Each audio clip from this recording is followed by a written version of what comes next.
அப்போஸ்தலனாகிய யோவான் ஒரு கிறிஸ்துவுடைய சீஷர்கள் ஒருவன் என்பதை விட கிறிஸ்துவுடைய சீஷர்களில் கிறிஸ்துவுக்கு மிகவும் நெருக்கமா இருந்த ஒரு சீஷனாக நம்ம அப்போஸ்தலனாகிய யோவானை பார்க்கிறோம். சீஷர்கள் அதிக நாள் உயிர் வாழ்ந்த ஒரு சீஷனாக நம்ம பார்க்கிறோம். வருங்காலத்தை குறித்த வெளிப்படுத்துதல், கிறிஸ்துவுடைய இரண்டாவது வருகை, அந்த வருகை நாட்களில் சம்பவிக்கிற காரியங்கள், அதற்கு பின் புதிய பூமி என்கிற அந்த பரலோகத்தை அவன் தரிசனமாக பார்த்து வெளிப்படுத்தலை நமக்கு எழுதி கொடுத்தவர்.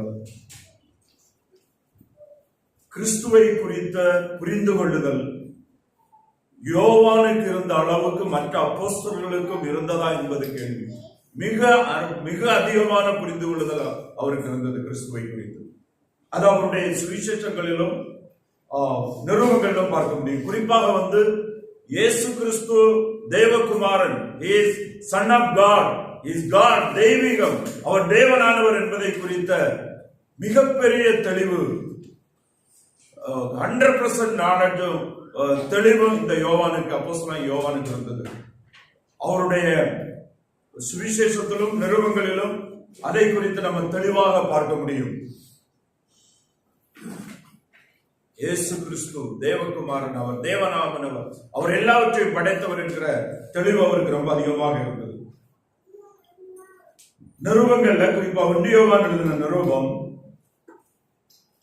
அப்போஸ்தலனாகிய யோவான் எழுதும் போது அநேக காரியங்கள் அதில் குறிப்பிடுகிறார். அவர் இருக்கும்போது அவருடைய காலத்திலும் இருந்த சில தவறான உபதேசங்கள், அந்த நாட்களில் கிறிஸ்துவுக்கு, கிறிஸ்துவனுடைய மூலமாக தேவனுடைய சுத்தத்துக்கு மாறாக கிறிஸ்துவே அந்தி கிறிஸ்து, இவர் மெய்யான கிறிஸ்து என்று இல்லை என்று சொல்லக்கூடியவர்கள் அந்த நாட்களில் இருந்தார்கள். இப்படிப்பட்ட தவறான உபதேசங்களும் அவருடைய காலத்தில் இருந்ததை அவர் பார்த்தார். அவர் இந்த நிருபத்துல அநேக காரியங்களை எழுதுகிறாரு. அதுல குறிப்பா நம்ம பார்த்தோம்னு சொன்னா சில ஆவிக்குரிய நிலைப்பாடுகளை, ஆவிக்குரிய மாறாத ஆவிக்குரிய தன்மைகளை, நிலைப்பாடுகளை குறித்து சொல்லுகிறார். குறிப்பா இயேசு கிறிஸ்துவை சொந்த ரட்சகராக ஆண்டவராக விசுவாசத்தை ஏற்றுக்கொண்டவர்களுக்கு இயேசு கிறிஸ்துவிலே தேவன் தந்திருக்கிறதான மாறாத, மாற்ற முடியாத, நிலையான, நித்தியமான ஆவிக்குரிய பலன்களை இந்த நிருபத்தில் அதிகமாக அப்போஸ்தலனாகிய யோவான் சொல்லி இருக்கிறத நம்ம பார்க்க முடியும். இன்னும் இயேசு கிறிஸ்துவிலே நமக்கு உண்டாயிருக்கிறதான ஆவிக்குரிய உறவு, ஸ்பிரிச்சுவல் ரிலேஷன்ஷிப் உறவு மாத்திரமல்ல, ஆவிக்குரிய தகுதிகள் என்பவைகள் மாறாதவைகள், அது இலவசமானவைகள்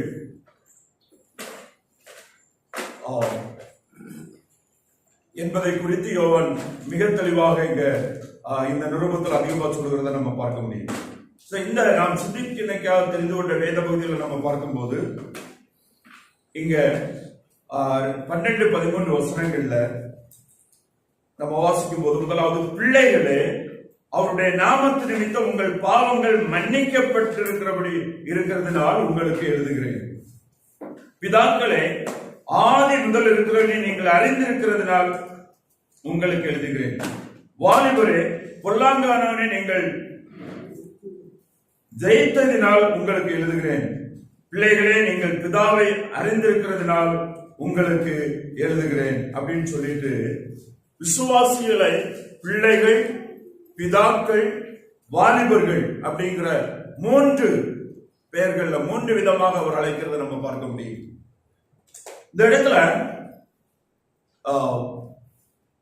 வேதத்தை அதிகமாக கற்றுக்கொண்ட அநேகர் இதை சொல்லுகிறது பிள்ளைகள் என்று அழைக்கப்படுகிறவர்கள் வயதின் அடிப்படையில் பிள்ளைகள் அல்ல, ஆவிக்குரிய அடிப்படையில் பிள்ளைகள், ஆரம்ப விசுவாசத்தில் இருக்கிறவர்கள், கிறிஸ்துவை இரட்சகராக ஏற்றுக்கொண்டு புதிதான கிறிஸ்துவை அடிப்படை காரியங்களை மாத்திரம் அறிந்திருக்கிறவர்கள். பிதாக்களே என்று சொல்லுகிறவர்கள் கிறிஸ்துவை குறித்த அறிவு, வளர்ச்சி, கிறிஸ்துவிலே வளர்ச்சி, கிறிஸ்துவை குறித்த தெளிவு, புரிந்து கொள்ளுதல், ஆவிக்குரிய வளர்ச்சியினும் நிலைப்பாடுகளோடு வாழுகிறவர்கள், சிலர் தெளிவுகளோடு, நம்பிக்கையோடு, நிச்சயத்தோடு, உறுதிப்பாடோடு வாழுகிறவர்கள். வாலிபர்களே என்கிறவர்கள் அவர்கள் கிறிஸ்துவை குறித்த அறிவும் பலனும் கிறிஸ்துவுக்காக செயல்படுகிறவர்களாக உற்சாகமாய் கிறிஸ்துவுக்காக போல்டாக இருக்கக்கூடிய கிறிஸ்துவே எங்களுடைய ஜீவன் என்று மிகவும் பலன்பட்டு செயல்படுகிற ஒரு கூட்டமாக விசுவாசிகளாக இருக்கிறவர்களே எங்க வாலிபர்கள் என்று அழைக்கப்படுகிறவர்களாக நம்ம பார்க்க முடியும். சரி, நம்ம பார்க்கும்போது வந்து அப்போஸ்தலனாகிய யோவான் இந்த இடத்துல பிள்ளைகளே அவருடைய நாமத்து நிமித்தம் உங்கள் பாவங்கள் மன்னிக்கப்பட்டிருக்கிறதுனால் உங்களுக்கு எழுதுகிறேன். அவருடைய நாமத்து நிமித்தம், இயேசு கிறிஸ்துவுடைய நாமத்து நிமித்தம், இயேசு கிறிஸ்துவுக்குள், இயேசு கிறிஸ்துவிலே தேவனுடைய அனாதி சித்தத்தின்படி தீர்மானத்தின்படி உங்களுடைய பாவங்கள் உங்களுக்கு மன்னிக்கப்பட்டிருக்கிறபடியினால், இந்த இடத்துல நம்ம பார்க்கும்போது பாவ மன்னிப்பு நமக்கு முடிந்த விஷயமாக இருக்கிறது. கம்ப்ளீட்டட், மன்னிக்கப்பட்டு விட்டது. இயேசு கிறிஸ்துவை சொந்த ரட்சகராக ஆண்டவராக விசுவாசத்தை ஏற்றுக்கொள்ளுகிற நம்முடைய பாவங்கள் நமக்கு மன்னிக்கப்பட்டு விட்டது. மன்னிக்கப்பட்டு விட்டது. பாவத்தின் தண்டனையாகிய மரணத்திலிருந்து நீங்கி நாம் ஜீவனுக்கு உட்பட்டவர்களாக, ஜீவனை நாம் கிறிஸ்து இயேசுவிலே பெற்றுக் கொண்டவர்களாக இருக்கிறோம். மன்னிக்கப்பட்டு விட்டது. இனி அவர் நம்முடைய பாவங்களை அக்கிரமங்களை நினைக்க மாட்டார். அவைகள் கிழக்குக்கு மேற்கு எவ்வளவு தூரமா அவ்வளவு தூரமாக நம்மை விட்டு நீக்கப்பட்டு விட்டது. எது நிமித்தம்? அவருடைய நாமத்து நிமித்தம், இயேசு கிறிஸ்துவின் நாமத்து நிமித்தம், இயேசு கிறிஸ்துவுக்குள் தேவனுடைய சித்தத்தின்படி இயேசு கிறிஸ்துவுடைய நாமத்து நிமித்தம் என்று சொல்லும் போது தேவன் தம்முடைய குமாரனை இந்த உலகத்துக்கு அனுப்புறதன் மூலம் அவர் இந்த உலகத்திலே வந்து மனிதனுடைய பாவத்துக்கு சிலுவையிலே மறிக்கிறதுனால் மனிதனுடைய பாவங்களை அவரை ஏற்றுக்கொள்வது, விசுவாசிகளுடைய பாவங்களை அக்கிரமங்களை நினையாதபடி மன்னித்து மறந்து விடுவது பரலோக தேவனுடைய சித்தம். அந்த சித்தத்தின்படி இயேசு கிறிஸ்து தேவகுமாரன் இந்த உலகத்தில் மாம்சத்தில் வெளிப்பட்ட அந்த இயேசு கிறிஸ்து அவருடைய சிலுவை மரணத்தின் மூலமாக நம்முடைய பாவங்கள் நமக்கு மன்னிக்கப்பட்டு விட்டபடியினால், மன்னிக்கப்படலாம் என்பதன்படியினால, மன்னிக்கப்படுவதற்கு வாய்ப்பு இருக்கிறதுனால அல்ல, மன்னிக்கப்பட்டு விட்டபடியினால் இவைகளை உங்களுக்கு எழுதுகிறேன். நம்முடைய பாவ மன்னிப்பு இயேசு கிறிஸ்துவிலே, இயேசு கிறிஸ்துவுக்கு உள்ளால் உறுதிப்பட்டிருக்கிறது, நிலைப்பட்டிருக்கிறது. இயேசு கிறிஸ்துவை சார்ந்திருக்கிறது. நம்முடைய எந்த கிரியைகளையும் சார்ந்ததல்ல.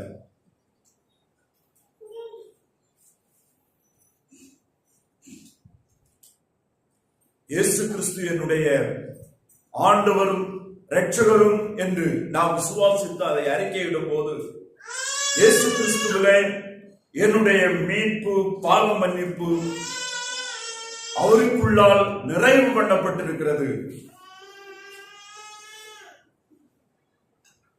அவரிலே முடிந்திருக்கிறது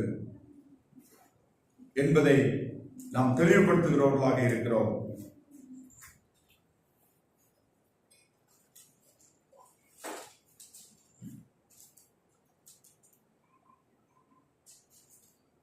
அதனால்தான் முதலாவது வசனத்துல சொல்லும்போது 2:1 என் பிள்ளைகளே, நீங்கள் பாவம் செய்யாதபடிக்கு இவைகளை உங்களுக்கு எழுதுகிறேன். ஒருவன் பாவம் செய்வானால் நீதிபதியாகிய கிறிஸ்து நமக்காக பிதாவிடத்தில் பரிந்து பேசுகிறவராயிருக்கிறார். மன்னிக்கப்பட்டிருக்கிற அப்படின்னால் நம்முடைய பாவ மன்னிப்பானது கிறிஸ்துவிலே, கிறிஸ்துவுள்ளாக பரிபூர்ணப்பட்டிருக்கிற அப்படின்னால், நிறைவடைந்திருக்கிற அப்படின்னால் நாம் பாவம் செய்யக்கூடாது. பாவத்திற்கு நாம் நம்முடைய வாழ்க்கையில் இடம் கொடுக்க கூடாது. பாவம் செய்வதற்கு நமக்கு பாவம் செய்ய முடியும். பாவம் செய்வது நமக்கு தகுதியானதல்ல. ஏனென்றால் நாம் இயேசு கிறிஸ்துவிலே அவருடைய பிள்ளைகளாக, அவருடைய சொந்த ஜனமாக, அவருக்கென்று நாம் அவருக்குள் வைக்கப்பட்டு அவருக்குள் பரிபூர்ணப்பட்டவர்களாக இருக்கிறோம் என்பதை இங்கே நாம் பார்க்க முடியும்.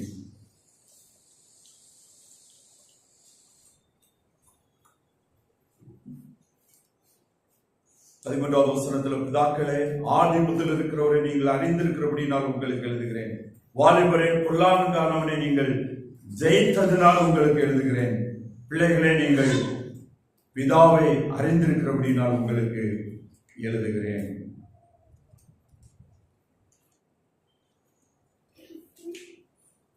அந்த கிறிஸ்து, நம்முடைய பாவங்கள் யாருக்குள் நமக்கு மன்னிக்கப்பட்டு மறைத்து மூடப்பட்டிருக்கிறார் அந்த கிறிஸ்து ஆதி முதல் இருக்கிறவர்.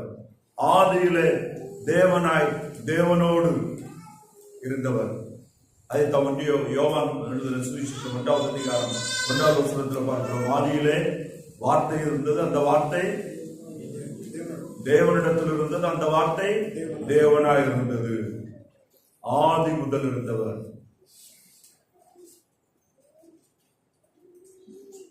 ஆதி முதல் எல்லாவற்றையும் படைப்புக்கு காரணராக படைப்பில் பிதாவோடு இருந்தவர். அவர் இன்றைக்கு அவருக்குள்ளால் நம்முடைய பாவங்கள் நமக்கு முழுவதுமாக மன்னிக்கப்பட்டு மூடப்பட்டு மறந்திருக்கிறது.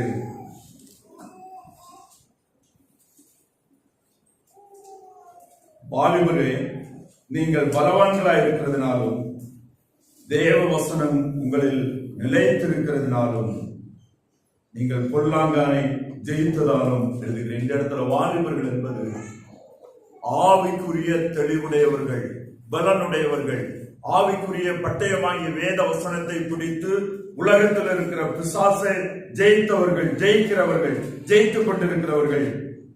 அதான் சொல்லுகிறார்கள், பொல்லாங்கானை நீங்கள் ஜெயித்ததினால், விசுவாசத்துக்கு எதிராக, இயேசு கிறிஸ்துவுக்கு எதிராக, நாம் விசுவாசிக்கிற நம்பிக்கைக்கு எதிராக உலகமும் மாம்சமும் கொண்டு வருகிறதான போராட்டங்களை, தவறான சிந்தனைகளை, தவறான உபதேசங்களை, தவறுகளை நீங்கள் ஜெயித்ததினால், ஜெயித்துக் கொண்டிருக்கிறபடினால் வாலிபர்கள் என்பது ஆவிக்குரிய இளமையோடு, பலனோடு, வல்லமையோடு, ஆவிக்குரிய தெளிந்த புத்தியோடு, உறுதியான மனதோடு பிசாசை ஜெயிக்கக்கூடியவர்களாக, ஜெயித்துக் கொண்டிருக்கிறவர்களாக இருக்கிறவர்கள்.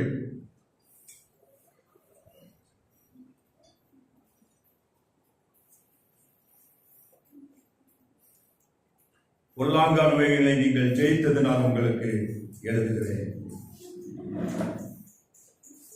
பிசாசனுடைய ஆயுதங்களை தரைமட்டமாகிறது. பிசாசை ஜெயிப்பதற்கு நமக்கு ஆண்டவர் கையில கொடுத்திருக்கிற ஆயுதம் அவருடைய வார்த்தை, ஜீவ வார்த்தைகள். வேதத்தில் நமக்கு கொடுக்கப்பட்ட கிறிஸ்துவை குறித்த தெளிவான, உறுதியான, அவர் நமக்கு வேதம் வெளிப்படுத்தி இருக்கிற கிறிஸ்துவை குறித்த உண்மைகள், கிறிஸ்துவில நமக்கு உண்டாயிருக்கிறதான நம்பிக்கையின் நிறைவை, நிச்சயத்தை குறித்த நிச்சயத்தன்மைகள், அதை குறித்து நாம் உறுதியாக ஆவின் பட்டயமாகிய வேத வசனத்தை எடுத்துக்கொண்டு சாட்சியாக இருப்பது. இந்த யோவான் இந்த நிருபத்தை எழுதும் போது அந்த நாட்களில் இருந்து தவறான உபதேசங்கள்ல இயேசுவை தேவகுமாரனாகிய கிறிஸ்து இல்லை என்று மறந்தளிக்கக்கூடிய உபதேசம். ஆனால் அன்றைக்கு இருந்த விசுவாசிகள் ஆண்டவருடைய வெளிச்சத்துல வேத வசனத்தை வைத்து அதை ஜெயித்தார்கள். அதற்கு எதிராக உறுதியாக நின்றார்கள், அதில் நிலை கொண்டிருந்தார்கள். இங்கே அப்படி விசுவாசத்துல உறுதியா இருந்து கிறிஸ்துவுக்கு சுவிசேஷத்துக்கு சாட்சியா இருக்கிற அந்த விசுவாசிகளை வாலிபரே என்று அழைக்கிறத நம்ம பார்க்க முடியும். ஒருவேளை அவங்க மாம்சத்தில் வாலிபர்களாக இருந்திருக்க முடியும். ஆனால் மாம்சத்துல சில வேளை அவங்க முதிருடையவர்களாக இருந்தாலும், இளம் வயதுடையவர்களாக இருந்தாலும், ஆனால் அவர்களுடைய விசுவாசத்துல கிறிஸ்துவை குறித்த தெளிந்த நிலைப்பாடுகள், அவங்க பலனுடையவர்களாக இருந்து பொல்லாங்கானை, பிசாசையும் ஜெயிக்கக்கூடிய பலனுடையவர்களாக காணப்பட்டதை நம்ம பார்க்கிறோம். நாம் இந்த உலகத்தில் வாழுகிறோம். நாம் வாழ்கிற கிறிஸ்துவ மத்தியில் இருக்கிற பலவிதமான நம்பிக்கைகள், பலவிதமான கிறிஸ்துவ வாழ்க்கை குறித்த புரிந்து கொள்ளுதல், நம்முடைய புரிந்து கொள்ளுதல் எப்படிப்பட்டதாக இருக்கிறது? நாம் இயேசு கிறிஸ்துவிலே விசுவாசமாக இருக்கிற நாம், நம்முடைய பாவங்கள் மன்னிக்கப்பட்டது, நாம் கிறிஸ்துவிலே பரிபூர்ணமாக இருக்கிறோம், நிறைவுடையவர்களாக இருக்கிறோம் என்கிற தெளிவான நிச்சயத்தோடும் அந்த விசுவாசத்திற்கு நம்மை ஒப்பு கொடுத்த அந்த உண்மைகளுக்கு, அந்த அந்த தேவன் சித்தத்திற்கு சாட்சிகளாக நிலைத்து நின்று அதற்கு எதிராக பிசாசானவரும் மாம்சம் கொண்டு வருகிற எல்லா போராட்டங்களையும் நாம் ஜெயிக்கிறவர்களாக இருக்கிறோமா என்பதை நாம் சிந்தித்து பார்க்க வேண்டும். யோவான் இந்த நிருபத்தை எழுதும் போது ஆரம்பத்தில் 1வது அதிகாரத்தில் சொல்லும் போது உங்கள் சந்தோஷம் நிலைத்திருக்கும்படி இவைகளை எழுதுகிறேன் என்று சொல்லுகிறார். 1வது அதிகாரம் 4வது வசனத்தை வாசிப்போம். உங்கள் சந்தோஷம் நிறைவாய் இருக்கும்படி இவைகளை உங்களுக்கு எழுதுகிறோம். யோவானுடைய இந்த யோவான் மூலமாக பரிசுத்தாவியானவர் இந்த நிருபத்தை நமக்கு கர்த்தருடைய தருகிறதுடைய நோக்கம் that we may have the joy filled in our heart. நம்முடைய இருதயங்களிலே நம்முடைய மனதிலே ஆவிக்குரிய நிறைவினால சந்தோஷம், கிறிஸ்துவிலே வருகிற உண்மைகளினால எப்போதும் சந்தோஷம், அந்த சந்தோஷம் நம்மளை நிறைவாய் இருக்கும்படி இவைகளை எழுதுகிறேன் என்று சொல்லுகிறத நம்ம பார்க்க முடியும். ரட்சிப்பிற்காக வாழுகிறோம், ரட்சிப்பு பாவ மன்னிப்புக்காக கிரியை செய்கிறோம் என்கிற யாருமே சந்தோஷப்படவே முடியாது பாவ மன்னிப்பு. ஏனென்றால் எந்த மனிதனும் தன்னுடைய கிரியைகளினால் ஒரு பெர்ஃபெக்ஷனை, ஒரு பரிபூர்ணத்தை, ஒரு நிறைவை நிச்சயமாக எட்ட முடியாது. தன்னுடைய கிரியைகளை சார்ந்து நாம் தேவனிடத்திலிருந்து பரலோகத்துக்கு செல்ல முடியும், அல்லது பரலோகத்தில் தேவனிடத்திலிருந்து இரக்கத்தை பெற்றுக் கொள்வோமே. ஆனால் மனப்பூர்வமாய் சிந்தித்து பார்த்து அதற்கு தகுதியாக வாழக்கூடிய செயல்படக்கூடிய தன்மையில மனுஷன் இல்லை. ஆனால் யோவான் சொல்லுகிறாரு, உங்கள் சந்தோஷம் நிறைவா இருக்கும்படி இவைகளை நான் உங்களுக்கு எழுதுகிறேன். ஏனென்றால் நாம் சந்தோஷப்படுகிற காரியங்கள் நம்மை சார்ந்ததல்ல, நம்மினால் உண்டானதல்ல, தேவனுடைய கிருபையினாலே அவருடைய குமாரனாகிய இயேசு கிறிஸ்துவிலே நமக்கு உண்டானவைகள். அவருடைய குமாரனாகிய இயேசு கிறிஸ்துவிலே நாம் இலவசமாய் பெற்றுக் கொள்ளுகிறவைகள். ஆனபடினால நம்ம சந்தோஷப்பட முடியும்.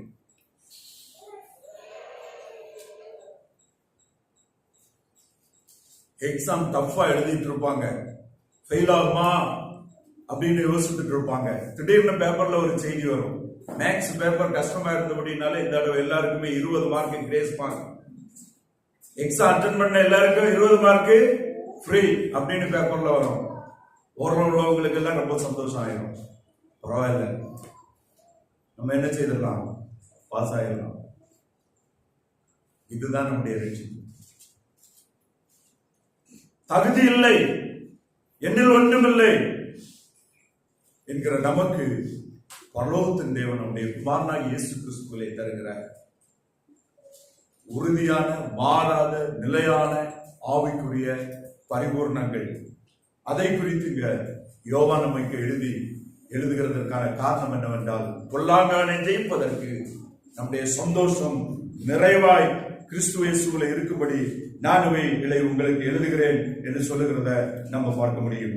இரண்டாவதாக, 1வது இந்த நிருபத்தில் இந்த காரியங்கள் எழுதப்பட்டதுடைய நோக்கத்தை பார்க்கும்போது, நாம் பாவம் செய்யாதிருப்பதற்காக இவைகளை எழுதுகிறேன் என்று சொல்லுகிறார்.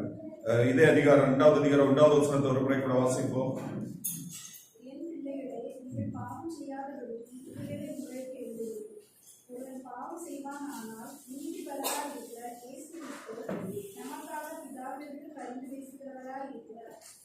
என் பிள்ளைகளே, நீங்கள் பாவம் செய்யாதபடிக்கு இவைகளை உங்களுக்கு எழுதுகிறேன். ஒருவன் பாவம் செய்வானானால் நீதிபதியாகிய இயேசு கிறிஸ்து நமக்காக பிதாவிடத்தில் பரிந்து பேசுகிறவராய் இருக்கிறார். இதுல இருக்கிறதான பாரடாக்ஸ் என்று சொல்லுவாங்க, முரண்பாடு. முதல்ல சொல்லுகிறாரு பாவம் செய்யக்கூடாதுன்றதான் இதை எழுதுகிறேன். ஆனா பாவம் செய்வானா, பாவம் செய்யக்கூடாது என்பதுதான் தேவனுடைய சுத்தம். ஆனால் உலகத்தில் இருக்கிற எல்லாருமே மாம்சத்தில் இருக்கிற நாள் வரையிலும் பாவம் செய்வோம். பாவம் செய்யக்கூடியவர்களாக நாம் பாவம் செய்ய வேண்டாம் என்று நினைத்தாலும், பாவம் செய்யக்கூடாது என்று இருந்தாலும் அநேக வேளையில தெரிந்தும் செய்கிறோம். ஆனா அநேக வேளையில தெரியாமலும் அநேக பாவங்களை நாம் செய்கிறவர்களாக இருக்கிறோம். அப்படினால ஒருவன் பாவம் செய்வானால் நீதிபதியாய் இருக்கிற இயேசு கிறிஸ்து நமக்கு பிதாவிடத்தில் பரிந்து பேசுகிறவராய் இருக்கிறார். ஆனபடினால நம்முடைய பாவங்களை மறைத்து வைக்காதபடி, நம்முடைய பாவங்களை தொடர்ந்து நாம் செய்வதற்கு இடம் கொடுக்காதபடி, நாம் உடனே ஆண்டவரிடத்துல மனப்பூர்வமாய் ஆண்டவரிடத்துல வந்து மனம் திரும்பி அவரிடத்துல இருந்து மன்னிப்பை பெற்று மீண்டும் ஆவிக்குரிய சந்தோஷத்தை மீண்டும் பெற்று நாம் அவரோடு கூட நித்திய காலமாக வாழுகிறவர்களாக இருக்கிற அப்படின்னாலும் நம்முடைய சந்தோஷம் நிலைத்திருக்கும்படி இந்த உலகத்துல மாம்சத்தில் இருக்கும் போதே நாம் தேவனோடு வாழுகிற சந்தோஷத்தை அனுபவிக்கிறவர்களாக, அவருக்கு முன்பாக நாம் குற்றமற்றவர்களாக, நம்முடைய மனசாட்சி உண்மையுள்ளதா இருக்கிறவர்களாக வாழத்தக்கதாக நாம் நம்முடைய பாவங்களை அறிக்கையிடும்படியாக கிறிஸ்து இயேசுவுக்குள் அழைக்கப்படுகிறோம். மாத்திரமல்ல, அவரிடத்துல உண்மையாய் நாம் அறிக்கையிடும் போது நம்முடைய பாவங்கள் மன்னிக்கப்படுகிறது. நமக்கு பரிந்து பேசுகிற கிறிஸ்து அவருடைய ரத்தத்தினால் நம்முடைய குறைவுகளிலிருந்து அநீதின பலவீன பாவங்கள் இருந்தும் மன்னிப்பை பெற்று தருகிறார்.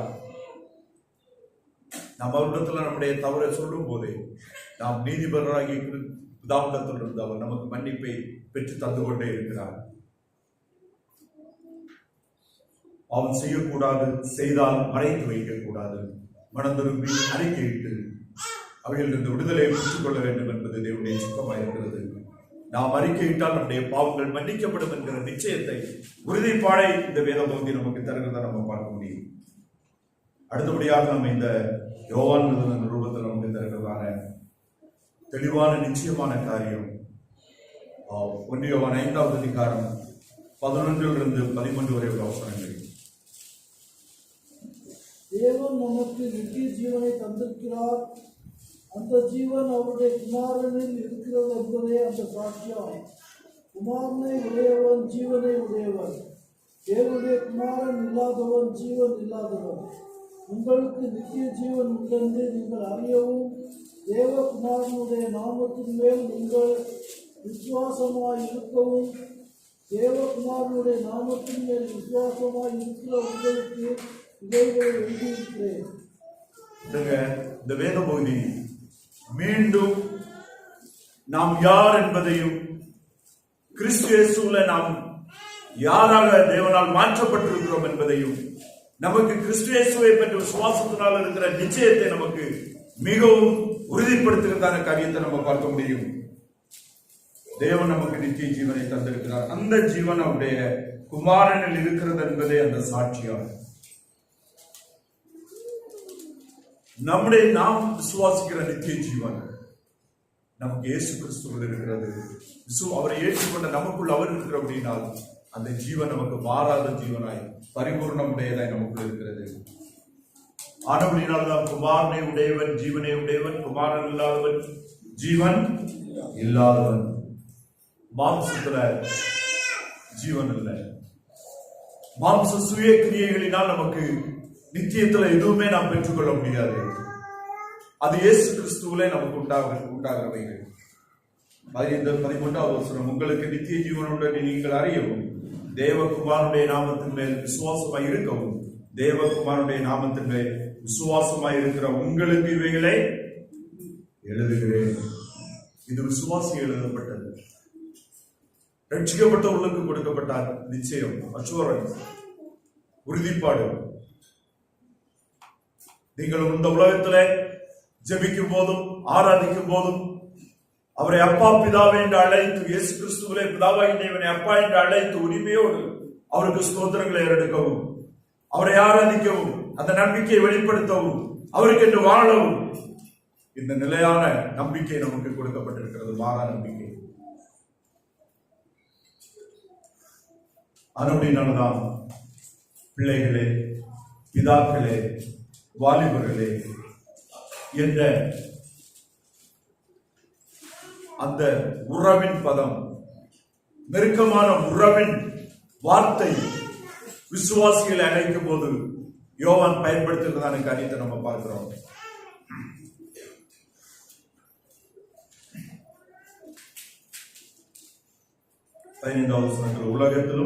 உலகத்தில் உள்ளவைகளும் அன்பு கூறாதிருங்கள். ஒரு உலகத்தில் அன்பு கூர்ந்தால் அவனிடத்தில் பிதாவின் அன்பு இல்லை. அடுத்து வாழ்க்கையை சொல்லுகிறார். நீங்க பிள்ளைகள் தான், பாவமன்னிப்பு நிச்சயமுடையவர்கள் தான், கிறிஸ்துவிலே நீங்கள் மன்னிக்கப்பட்டவர்கள் தான். இந்த தகுதியெல்லாம் உண்மைதான். ஆனா இன்னும் நீங்க உலகத்தில் அன்பு கொண்டு வாழ முடியும். மாம்ச இச்சைகளை திருப்திப்படுத்த வாழ முடியும். உலகத்தில் அழிந்து போகிற பொக்கிஷங்களுக்காக வாழ முடியும். அழிந்து போகிற உலகத்தை சார்ந்து வாழ முடியும். அந்த மேன்மைக்காக வாழ முடியும். அது உங்களுடைய சாய்ஸ். ஆனால் அப்படி நீங்க வாழ்வீர்களா? உங்களிடத்தில் பிதாவின் அன்பு இல்லை.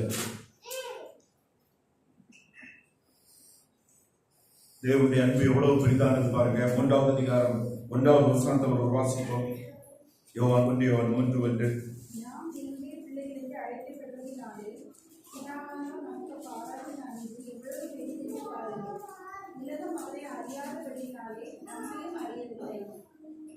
பாருங்க, நாம் தேவனுடைய பிள்ளைகள் என்று அழைக்கப்படுகிறதுனாலே பிதாவானவர் நமக்கு பாராட்டின அன்பு எவ்வளவு பெரிதென்று பாருங்கள்.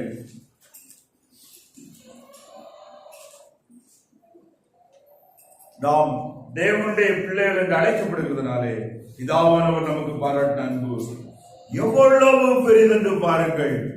நீங்க அந்த அன்பை, அந்த அன்புடைய மேன்மையை உதாசீனம் பண்ணாதிருங்கள். அவைகளை சாதாரணமாக எடுத்துக் கொள்ளாதிருங்கள். அவைகளை சாதாரணமாக எடுத்துக்கொள்வது கூடியதல்ல. அந்த அன்பை விட்டு, அந்த அன்புக்காக நம்மை ஒப்புக் கொடுத்து வாழுகிறதை விட்டு, இந்த உலக பாவ சிற்றின்ப சில நாட்களே நாம் அனுபவிக்கக்கூடிய, இன்னும் அவைகளை நாம் அனுபவித்த பின்பு அதை வெறுக்கக்கூடிய, அதில் ஒன்றுமில்லாத காரியங்களுக்காக, உலகத்தை சார்ந்த காரியங்களுக்காக நீங்கள் உங்களுடைய அன்பை வெளிப்படுத்த வேண்டாம். அன்பை வைக்க வேண்டாம். அழிந்து போகிறவைகள் தேவனுக்கு உங்களை ஒப்புக் கொடுத்த அந்த அன்புக்குள் உங்களை அடக்கி, இந்த பிதாவுடைய அன்பு எவ்வளவு பெரிதென்பதை உணர்ந்து அதற்கு பாத்திரவான்களாக நாம் வாழ வேண்டும் என்று இயேசு கிறிஸ்துவுக்குள் அழைக்கப்படுகிறோம். இங்க சொல்லுகிறாரு, உலகம் அவரை அறியாதபடியினாலே நம்மையும் அறியவில்லை. உலகம் கிறிஸ்துவை அறியாததுனால நாம் சுவாசிக்கிற தேவனுடைய அன்பினால நாம் இலவசமாக பெற்றுக்கொண்ட காரியங்களை அறியாமல் இருக்கிறது. ஆனால் நாம் அறிந்து இருக்கிறோம். ஆனபடினால நாம் அதற்கு நம்மை ஒப்பு கொடுத்தவர்களாக வாழ வேண்டும் என்று நாம் அழைக்கப்படுகிறோம். கிறிஸ்துவிலே விசுவாசமாய் இருக்கிற நம்முடைய அடையாளம் நாம் அவருடைய அன்பை உணர்ந்து வாழ்வதுதான். அந்த அன்பிற்கு கீழ்ப்படுத்தி நம்மை வாழுகிற வாழ்க்கை தான். 3வது அதிகாரம் 3வது வசனத்தை ஒரு வாசிப்போம்.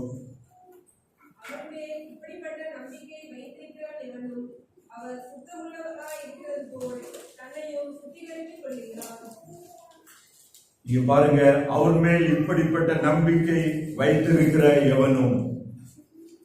நாம் சிந்தித்த இந்த நம்பிக்கையை வைத்திருக்கிற நாம் என்ன நம்பிக்கை?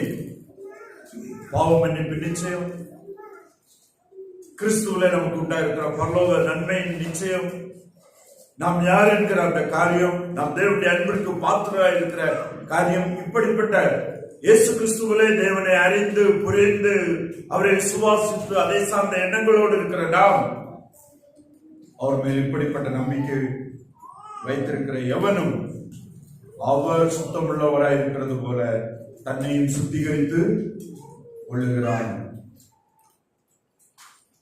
நீங்க பாருங்க, சில இடங்கள்ல பரிசுத்தமாக இருங்கள், பரிசுத்தமாக வேண்டும், சுத்திகரிக்கப்பட வேண்டும் என்று சொல்லுகிறத வந்து யோவான் இந்த இடத்துல பயன்படுத்துகிற வார்த்தை ஒரு நம்பிக்கை. அவன் சுத்திகரித்துக் கொள்ளுகிறான். தேவனுடைய அன்பு, தேவனுடைய ஆவிக்குரிய புரிந்து கொள்ளுதல், கிறிஸ்துவிலே உண்டாகிற மன்னிப்பை குறித்த உணர்வு புரிந்து கொள்ளுதல் நம்மை அந்த பரிசுத்தமான வாழ்க்கைக்கு நேராக அழைத்து நடத்தி கொண்டே இருக்கிறது. பரிசுத்தமான வாழ்க்கை ஒவ்வொரு நாளும் நாம் மாம்ச பலவீனங்கள் இருந்து நம்மை பாதுகாத்துக் கொள்ளுதல், பாவ மாம்ச தன்மைகளினால் நம்முடைய வாழ்க்கையில் வருகிற செயல்கள் எண்ணங்களில் இருந்து நம்மை காப்பாற்றிக் கொள்ளுதல், அதற்கு அடிப்படையாக இருக்கிறது இயேசு கிறிஸ்துவிலே தேவனுடைய அன்பு உணர்ந்த அந்த உணர்வு. இயேசு கிறிஸ்துவிலே நாம் தேவன் நம்மை யாராக்கி இருக்கிறார், நாம் யார் என்பதை புரிந்து கொள்ளுதல், அந்த புரிந்து கொள்ளுதல் நம்மை பரிசுத்தத்துக்கு நேராக நடத்துகிறது, நம்மை சுத்திகரிப்புக்கு நேராக நடத்துகிறது, தன்னையும் சுத்திகரித்துக் கொள்கிறார்.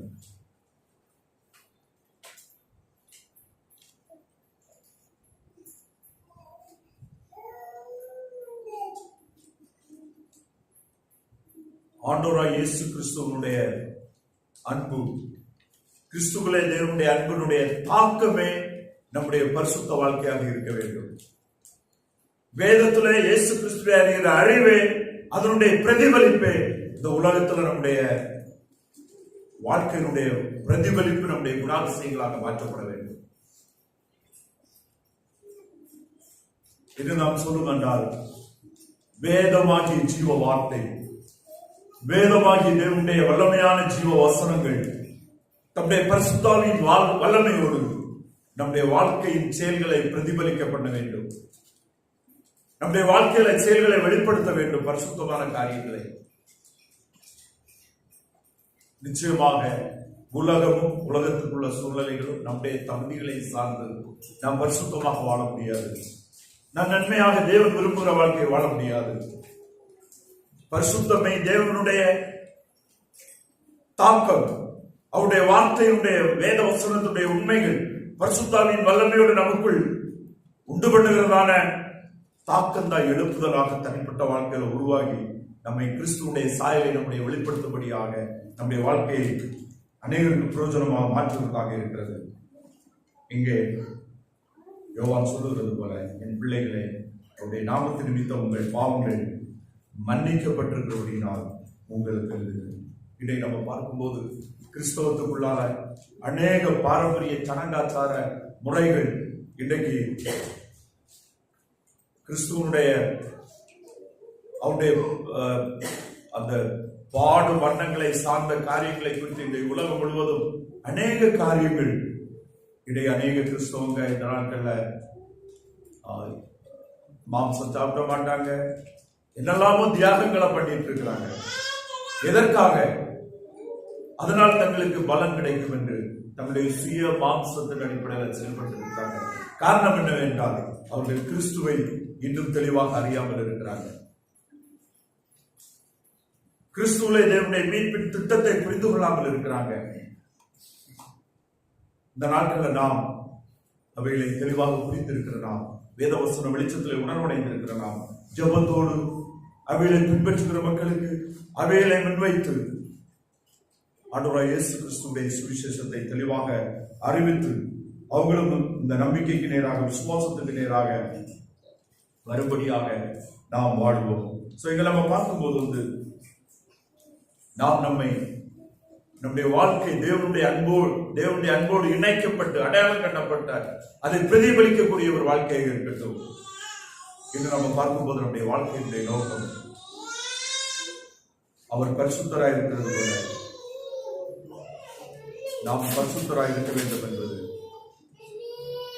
அவர் சுத்தமில்லாமல் இருக்கிறது போல தன்னையும் சுத்திகரித்துக் கொள்ளுதல், அவருடைய குணாதிசயங்கள், அவருடைய பண்புகளை நம்மளை வெளிப்படுத்துவது, அது வேத வசனத்திற்கு கீழ்ப்படியும் போது பரிசுத்த ஆவியானவர் அவைகளை நம்முடைய வாழ்க்கையில நடப்பிக்கிற தேவனாக இருக்கிறார். மாம்சத்தை உணர்ந்து மாம்சத்துடைய விளைவினங்களை நாம் புரிந்து கொண்டு அடையாளம் கண்டு அவைகளை விட்டு விலகி தேவனுடைய பரிசுத்தமான காரியங்களை உணர்ந்து அவைகளுக்கு நம்ம ஒப்புக் கொடுக்கும் போது அவைகளை தேவன் நம்முடைய வாழ்க்கையிலே செய்கிறவராக இருக்கிறார் என்பதை நம்ம பார்க்கிறோம். இன்னும் இந்த பகுதியில் பார்க்கும்போது தொடர்ச்சியாக நம்ம பார்க்கும்போது 15 உலகத்திலும் உலகத்தில் உள்ளவைகளிலும் அன்பு கூறாதிருங்கள். ஒரு உலகத்தில் அன்பு கூர்ந்தால் அவனிடத்தில் பிதாவின் அன்பில்லை. ஏனென்றால் மாம்சத்தின் நிச்சயம், கண்களின் நிச்சயம், ஜீவனத்தின் பிரிமையாகிய உலகத்தில் உள்ளவைகள் எல்லாம் பிதாவினால் உண்டானவைகள் அல்ல, அவைகள் உலகத்தில் இருந்து உண்டானவைகள். உலகமும் அது நிச்சயங்களும் ஒழிந்து போகும், தேவனுடைய சித்தத்தின்படி செய்கிறவரோ என்றென்றைக்கும் நிலைத்திருப்பான் என்று நம்ம பார்க்கிறோம். மாம்சத்தின் நிச்சயங்களின் கண்ணின் நிச்சயங்களும் ஜீவனத்தின் பிரிமையாக உலகத்தில் உள்ளவைகள் பிதாவினால் உண்டானவைகள் அல்ல, அவைகள் உலகத்திலிருந்து உண்டானவைகள், அவைகள் அழிந்து போம், நிலையானதல்ல. அவைகளினால மனிதனுக்கு எந்த பிரயோஜனமும் எந்த நித்திய பிரயோஜனமும் இல்லை என்பதை நாம் புரிந்து கொள்வோம்.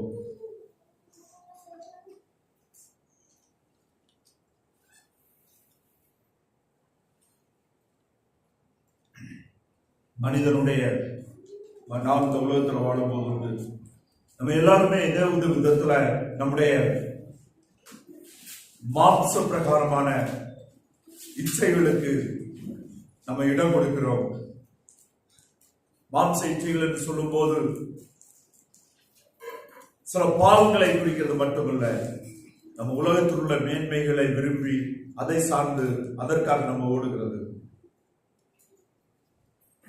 அவைகள் தேவனிடத்திலிருந்து வருகிறது அல்ல, அது மாம்சத்திலிருந்து பிசாசினால் உண்டானவைகள் என்று வேதம் நமக்கு கேட்டுத் தருகிறது.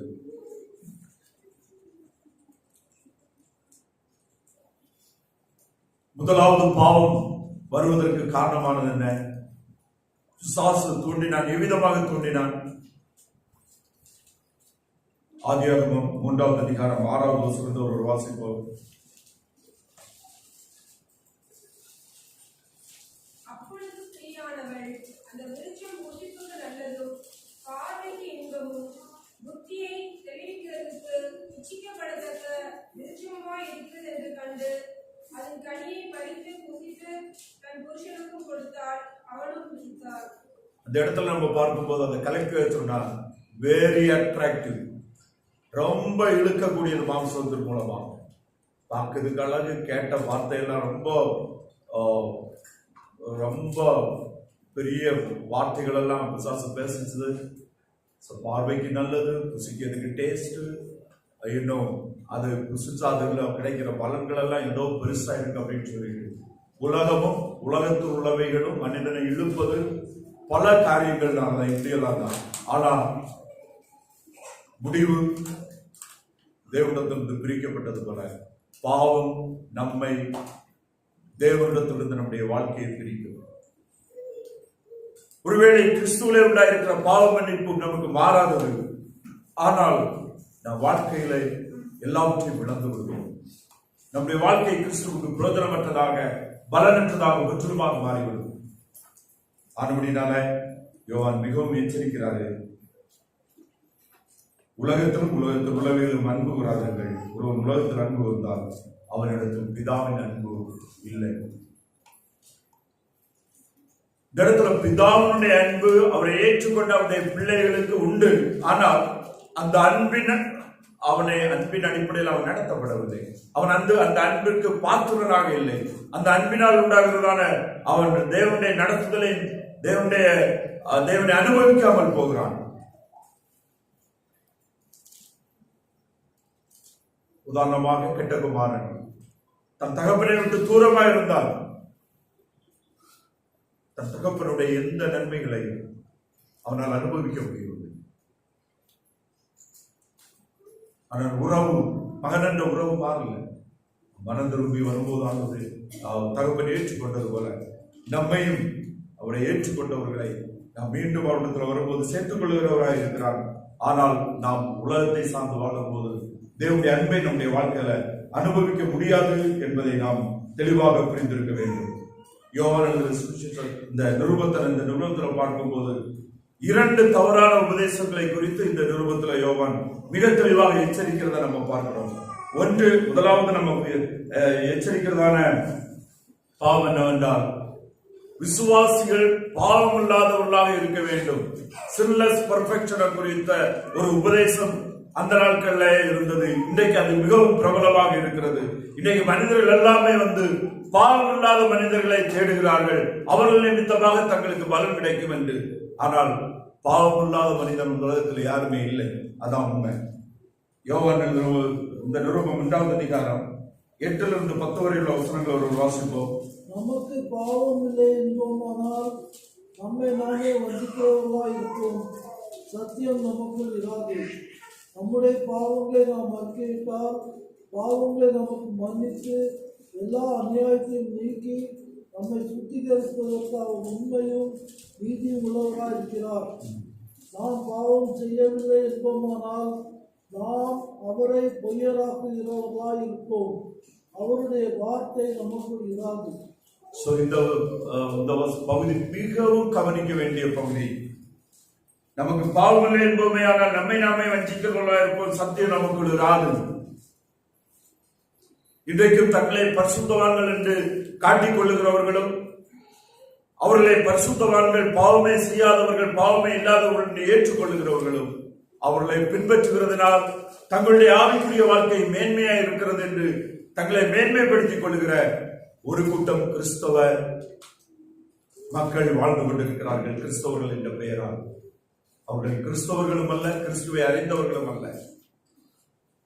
கிறிஸ்துவை வேதவசனத்தின்படி தெளிவாக அறிந்த யாருமே எனக்கு பாவம் இல்லை, நான் பரிசுத்தவான் என்று சொல்ல மாட்டான். ஏனென்றால் சொல்ல முடியாது. அப்படி சொல்லுகிறவன்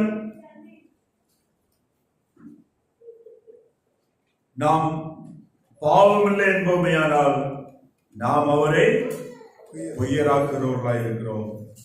அவருடைய வார்த்தை நமக்குள் இராது. எந்த பாவம் செய்யாதபடி நன்மையை செய்யத்தக்க நீதிமான் ஒருவனும் உலகத்தில் இல்லையே. மாம்சத்திலிருந்து பாவ பலவீன தன்மை உணர்வு, பாவ பலவீனம் நம்மை விட்டு எடுத்து விடவில்லை. பாவத்தின் தண்டனையிலிருந்து பரிபூர்ணமாக மீட்பை கிறிஸ்து இயேசுவிலே பெற்றுக் கொண்டிருக்கிறோம். ஆனபடினால்தான் நம்முடைய பாவங்கள் மன்னிக்கப்பட்டவர்களினால் உங்களுக்கு எழுதுகிறேன் என்று சொல்கிறார்கள். இயேசு கிறிஸ்துவிலே நம்முடைய பாவங்கள் நமக்கு மன்னிக்கப்பட்டதை தவிர நம்மை விட்டு எடுபட்டு போவதில்லை.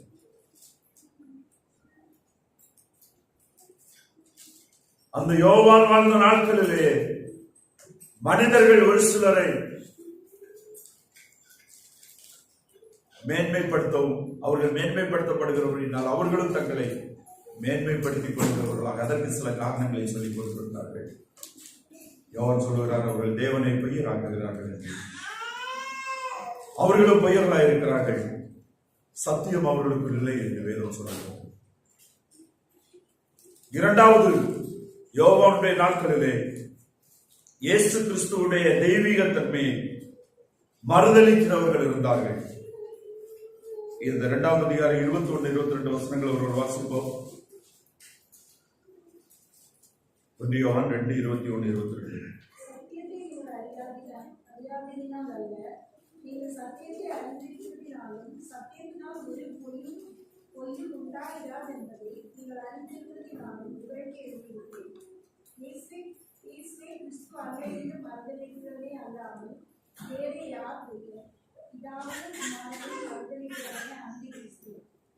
இயேசுவை கிறிஸ்து அல்ல என்று மறுதலிக்கிறவனே அல்லாமல் வேறே யார் பொய்யன் என்று சொல்லுகிறார்.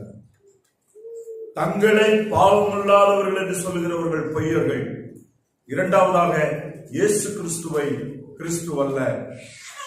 இயேசு கிறிஸ்துவிலே உண்டாகிறதான பரிபூர்ண மீட்பை, அவர் மனிதனுடைய பாவத்திற்கு ஒப்புக் கொடுக்கப்பட்ட கிறிஸ்துவாகிய இரட்சகர், அவரை ஏற்றுக்கொள்கிறதால், அவரை விசுவாசிக்கிறதுனால் அவர் மூலமாக மனிதனுக்கு பாவ மன்னிப்பு உண்டாகிறது. அவர் மனிதனுக்கு மீட்புக்காக தேவனால் வாக்குத்தத்தம் பண்ணப்பட்ட இரட்சகராகிய தேவன்.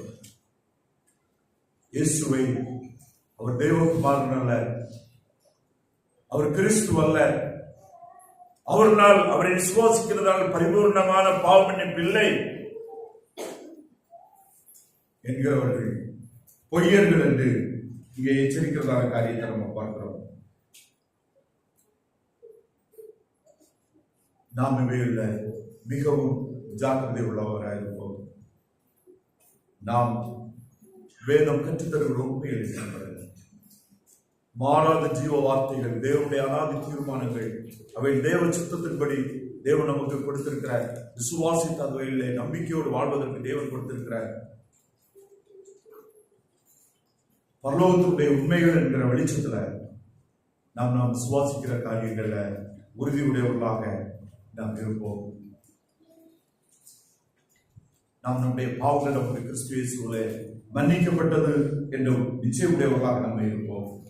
நாம் இந்த உலகத்தில் வாழும்போது பாவத்திலிருந்து விலகி வாழும்படியாக கிறிஸ்து இயேசுவுக்குள் அழைக்கப்பட்டிருக்கிறோம் என்ற விசுவாசத்தோடு பாவ பலவீனங்களுக்கு நாம் இடம் கொடுக்காதபடி நாம் எச்சரிக்கையோடு வாழாண்டோருக்கு ஒப்புக் கொடுப்போம். ஆனால் நம்முடைய வாழ்க்கையில் ஏதாவது வேத விமர்சனங்களை வாசிக்கும் போது குறைவுகள் உணர்த்தப்பட்டால், தவறுகள் உணர்த்தப்பட்டால் அவைகளை மறைத்து வைக்காதபடி, அவைகளை நம்முடைய மாம்ச உணர்வின் அடிப்படையில், சுய எண்ணங்களின் அடிப்படையில் அவைகளை நியாயப்படுத்தாதபடி மனம் திரும்பி ஆண்டவராகிய இயேசு கிறிஸ்துவிடத்திலிருந்து அவைகளுக்கான மன்னிப்பை நாம் பெற்றுக் கொள்கிறவர்களாக இருப்போம்.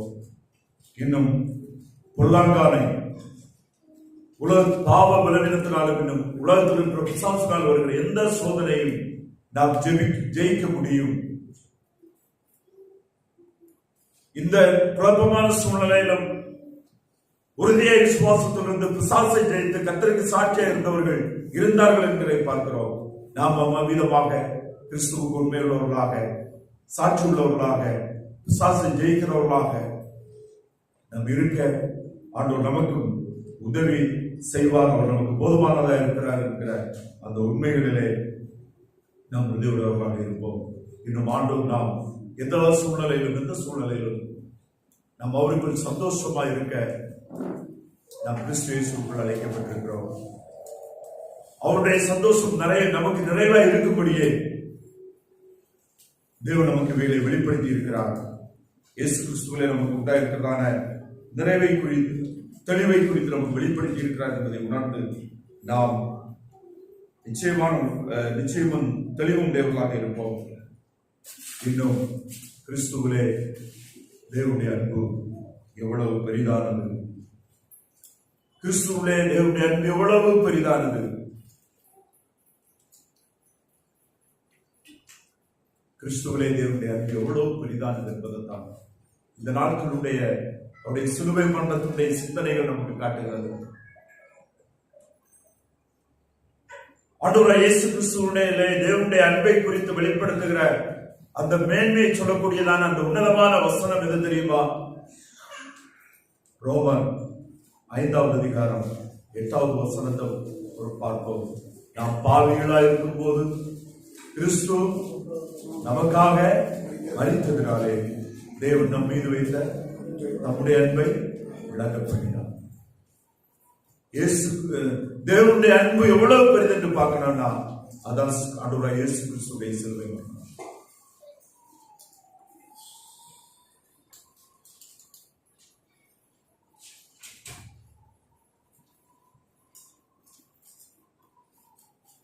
இப்ப நம்ம ஆண்டவராகிய இயேசு கிறிஸ்துவை நம்முடைய பாவ மன்னிப்புக்காக விசுவாசிக்கிறவர்கள் இந்த நாட்களில் நம்ம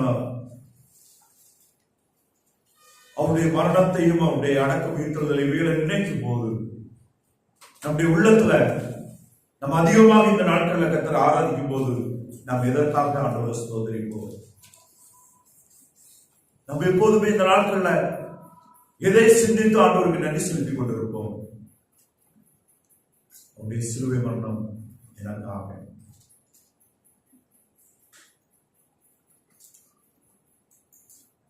என்னுடைய பாவங்கள்,